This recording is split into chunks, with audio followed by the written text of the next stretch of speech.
This is World of Africa on WION World is One. Hello and welcome. This week on the show, we highlight the crisis that is slowly getting out of hand in West Africa. Inflation and a cost of living crisis in Nigeria is forcing thousands of unions and workers to go to the streets and vent their anger at the government's laxity. The situation is so bad that some companies, including Microsoft, have decided to quit operations and shift their services to East African nation of Kenya. Our correspondent in Lagos, Louisa Olaniyi, will give us an update shortly. American Joker, thank you for joining us.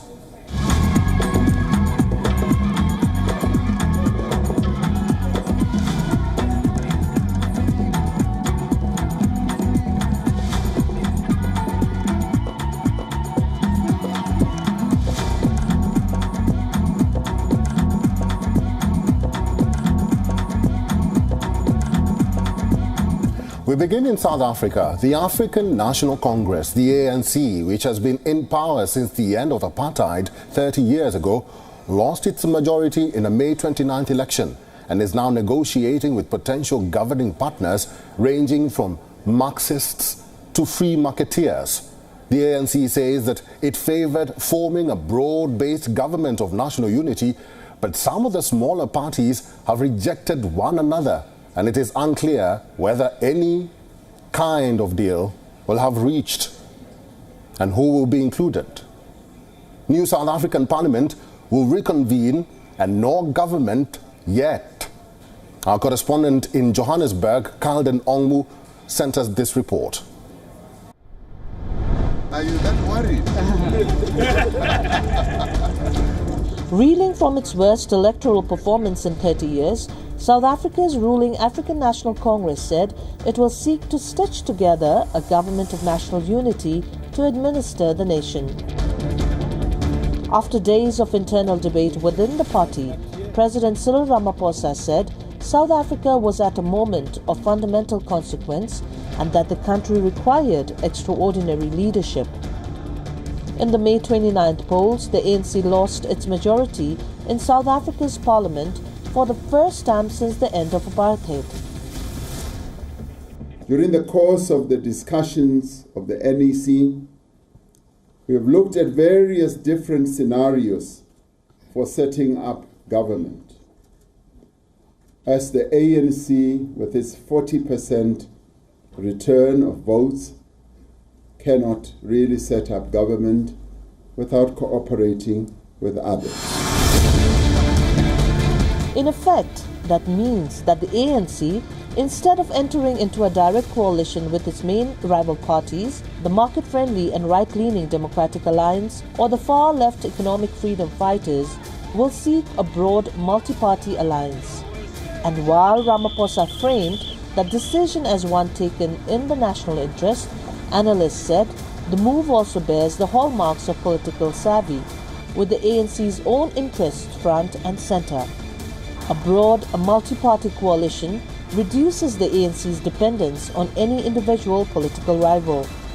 We are not going to form part of any government with the Democratic Alliance. We're not going to sit alongside the Democratic Alliance and Freedom Front Plus in government.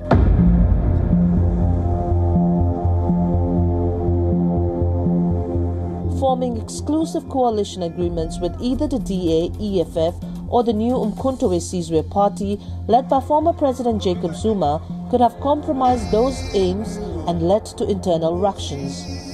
The MK party has openly said it will only work with the ANC if Ramaphosa is removed. A grand coalition, by contrast, would keep South Africa's second largest party, the DA, in the tent, while also engaging smaller parties, eliminating too much dependence on any one coalition partner. As ANC negotiators meet with other political groups, the party has insisted that constitutionalism was a non-negotiable principle for any deal. As ANC is mulling a unity coalition, South Africans stand at crossroads not knowing what the future holds. Political parties have only few days in their hands to finalize on their decision before the parliament is due to have its first sitting next week. This is Kalden Ongmu from Johannesburg, South Africa for WION World is One. In West Africa, a general strike demanding higher wages brought Nigeria to a standstill. Nigeria has Africa's largest population and it's one of the world's top oil producers. Yet the nation of more than 200 million people has struggled with corruption, economic mismanagement and a weak currency. Union leaders want a higher minimum wage and blame recent reforms by President Bola Tinubu for worsening the situation. But can a general strike that shut down the national electric grid and several airports force the government to change course on this issue? Our correspondent Louisa Olaniyi puts this into perspective.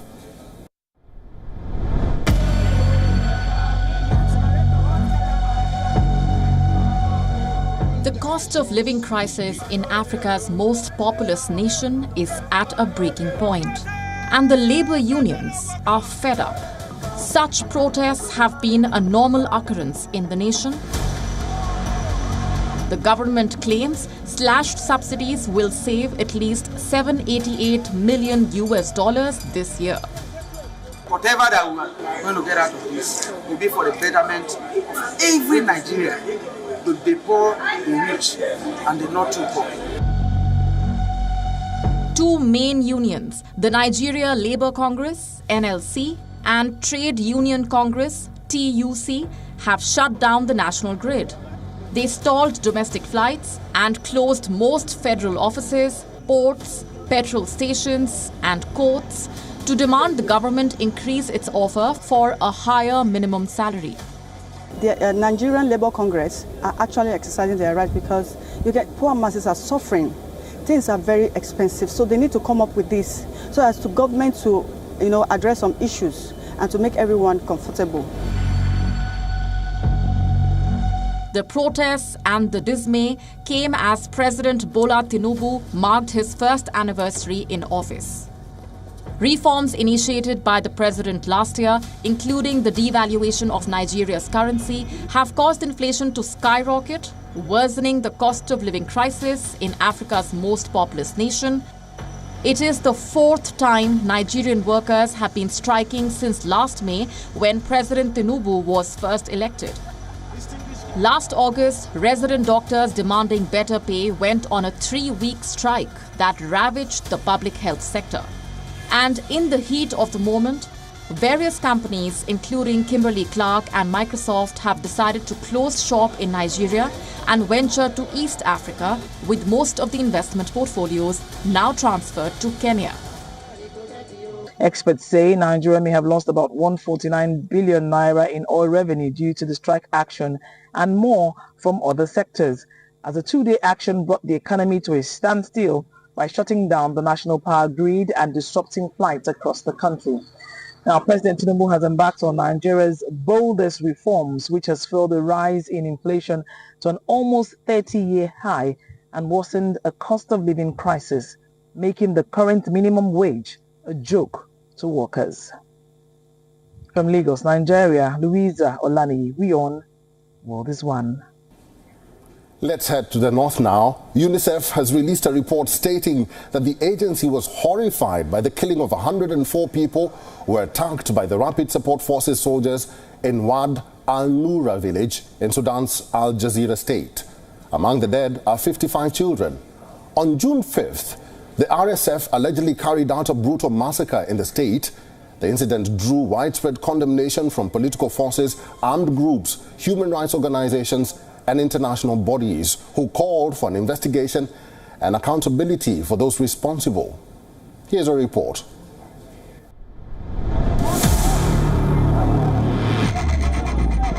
These images were transmitted on X by a Sudanese pro-democracy activist committee on June 5. They purportedly show a row of shrouded bodies amid reports that up to 100 villagers were killed in an attack by paramilitary forces.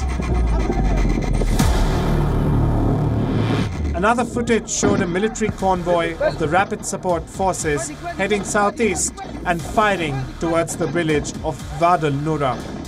The paramilitary killed over 100 villagers as the UN warned of mass displacement and starvation.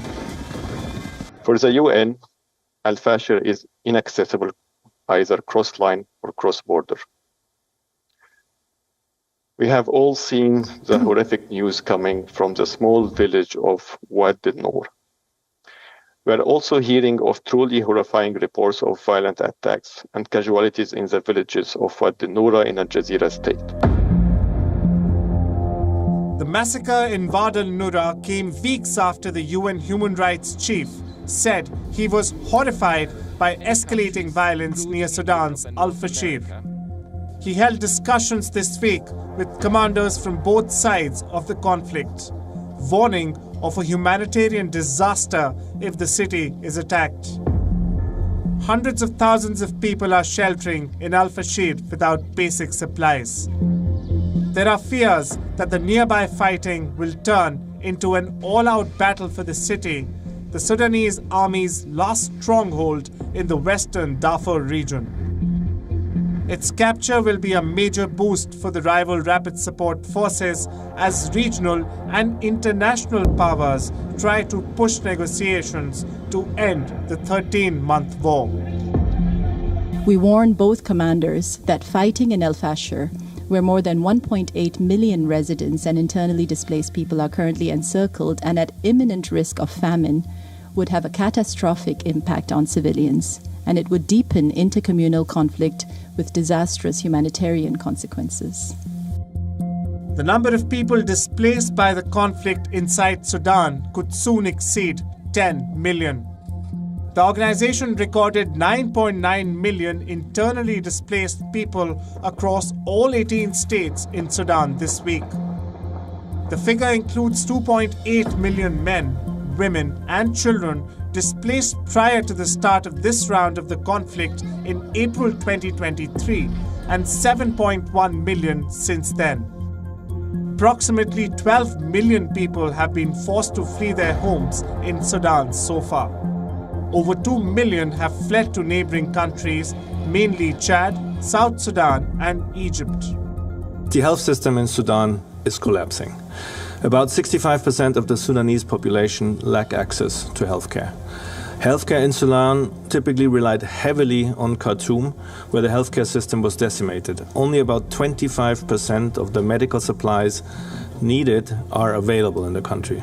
In hard-to-reach areas, only 20 to 30% of health facilities remain functional, and even so at a minimal level. You've seen people coming on a daily basis by dozens in a very, very bad shape. And most of them are women, children, who have experienced an unimaginable trauma. The escalating refugee crisis is further compounded by the danger of widespread famine and epidemics of infectious diseases. Africa Bureau, WION, World is One. Respiratory diseases affect the health of millions of people in Kenya. Cooking with biomass like firewood is a big part of the problem, and government data shows a growing number of Kenyans are doing it. Affordable, clean cooking options are too expensive for many Kenyans. Here's a report from Kiambu County.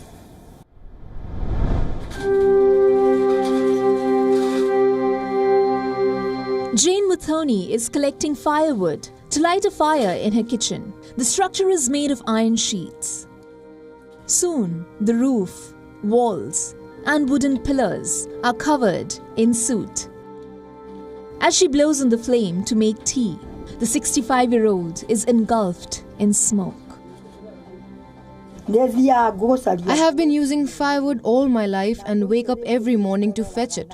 However, the smoke from the firewood makes me cough for long periods and causes difficulty in breathing. LPG gas is quite expensive and I cannot afford it. Respiratory disorders have been the most prevalent health issues in Kenya for the past 6 years. A recent study says 19.6 million cases have been reported. Biomass, such as firewood, is the biggest culprit. It's not only carbon monoxide. Actually, one of the causes, the biggest problem is the particulate matters. The particulate matter is usually the one that we call PM 2.5.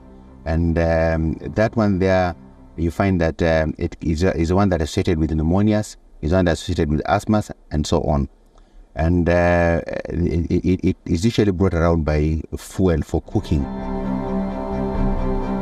Data from Kenya's health ministry says chronic obstructive pulmonary disease is responsible for 1.7% of deaths in the country. People in lower-income areas are diagnosed with respiratory diseases far later compared to the middle class in urban areas, where there is better access to healthcare. Overall, 9.1 million households rely on traditional cooking fuels. Companies like Burn Manufacturing have come up with clean cooking options, but high prices remain a big obstacle for their use on the ground. If we want to deliver a truly clean, truly efficient solution to users across Africa, it needs to be affordable for them. So where we've seen a lot of impact on that today is with carbon and climate financing, where carbon financing is able to come in and help us subsidize the cost of the stove to the end user. So we can bring a stove down from, say, $50 cost to just a few dollars of cost. In some cases, a 95% reduction in cost. Globally, 2.3 billion people rely on open fires or fossil fuels like wood, charcoal, and kerosene for cooking. The World Health Organization attributed an estimated 3.2 million deaths in 2020 to household pollution, including over 237,000 children under 5. In sub-Saharan Africa, more than 900 million people depend on these fuels, and the number is rising. Africa Bureau, WION World is One. Let's move on to Central Africa. Dozens of Congolese and foreign nationals, including 3 Americans, were brought to trial of a failed attempted coup against the government of President Felix Tshisekedi last month. 53 people are accused of participating in the uprising, which occurred in the early hours of May 19th. The Congolese army says 6 people were killed, including alleged coup leader and exiled politician Christian Malanga, a former military officer. Malanga formerly lived in the US, where he established the new Zaire government in exile. He was 41 when he was killed in May. Here's a report.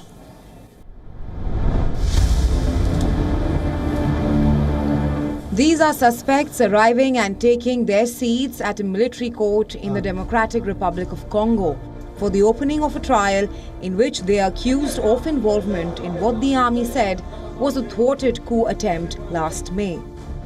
Numbering 53, the suspects included 3 foreigners, with one of them being the son of one of the masterminds of the foiled coup, Marcel Malanga. The presiding judge was tough on all of them. These acts are punishable by death. The alleged coup bid occurred on May 19th when armed men attacked the home of Economy Minister Vital Kamame in the early hours before moving on to the nearby palace that houses President Felix Tshisekedi's offices. They were seemingly filmed brandishing the flag of Zaire, the name of the Central African country during the rule of dictator Mobutu Sese Seko, and chanting that Tshisekedi's government was over. The army later announced on national television that security forces had stopped an attempted coup.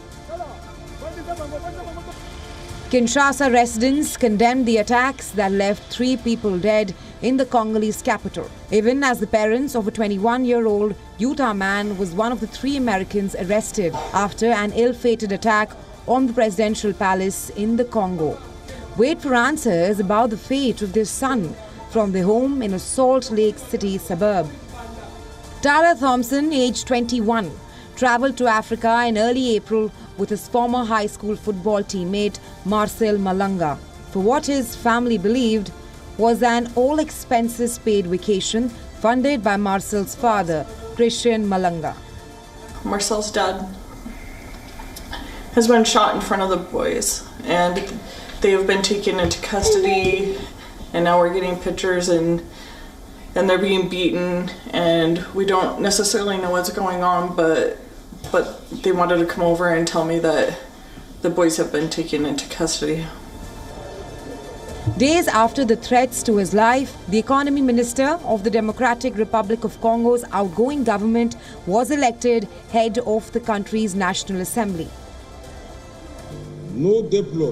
This is not the right time to raise this crucial issue of insecurity in the East, which has worsened there and in the West, and which will be at the heart of our daily concerns during this legislature, which begins under the signs of great hope. The trial is set to continue for weeks or months, with the judge predicting a death sentence verdict, a capital sentence that authorities in the Central African Republic they recently reimposed, triggering concerns from the United Nations. Africa Bureau, WION World is One. Somaliland's first all-women basketball team are hoping to put their country on the map with their skills on the court. Al-Jazira Girls was founded in 2018, but already has a significant online following, and their success has led to enough other female teams being created to form a women's league in the socially conservative country where females or female participation in sports remains a taboo for many. Here's a report. Meet Somaliland's first all-girls basketball team. Despite growing up being told girls can't play, the team's captain, 21-year-old Hafsa Omer, would show up on the court. And as the word spread, more followed. And now we're almost 30 girls playing in that basketball court under the name of the Al-Jazira Basketball Girls. She dreams of one day playing basketball for her nation, but there's a catch. Somaliland isn't a country. Since Omer founded the team in 2018, other all-girls teams have sprung up. And for her, it's more than just a game. Somaliland is looking for their recognition, and we believe that we could be part of bringing the recognition from this. Somaliland is a breakaway region from Somalia, which still considers it part of its territory. Despite declaring independence in 1991, it has struggled to gain international recognition. Omer sees her devotion to her nation's independence as an extension of her family's armed struggle against a dictator in the 1980s. She's made significant gains in pushing for women's rights through sport, challenging the nation's conservative social attitudes and religious beliefs. For me, basketball is a therapy because it's the only thing that I do when I'm not feeling myself. It shows me who I am. And does it not only do that to me, but it also does to all these young girls. It shows them the ability that they can do something.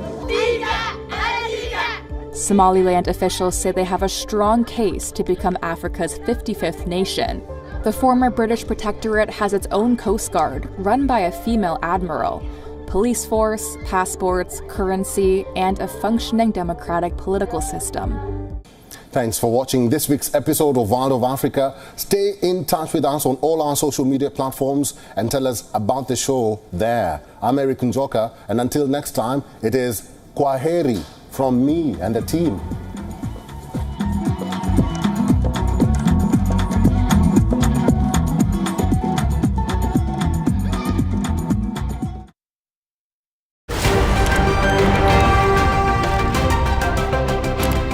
Ready to dive into your daily dose of news?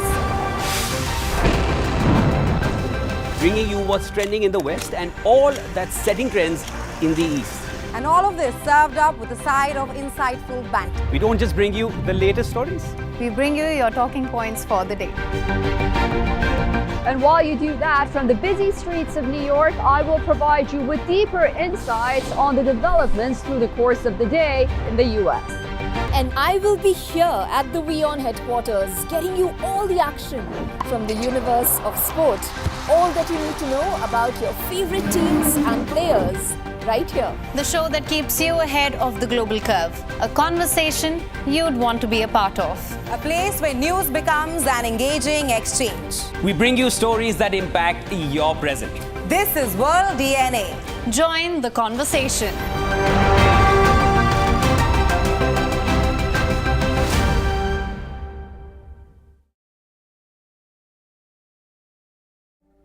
Namaste. Hello, friends. We did Dr. Subhash Chandra show, popularly known as DSC show, for 4 years, from August 2014 to August 2018. 28 states of Bharat. Of course, we reached out to all of you in 190 countries across the world. The show was very successful. Each episode was being watched by almost 25 million people every week. For past 6 years, the demand of the show has never died down. People write to us, people ask for the show to restart again. Hence, we are beginning the show once again on All Z Network, also on WION, which is the global network channel from India. Again, thank you for your love and affection. See you soon at Subhash Chandra Show.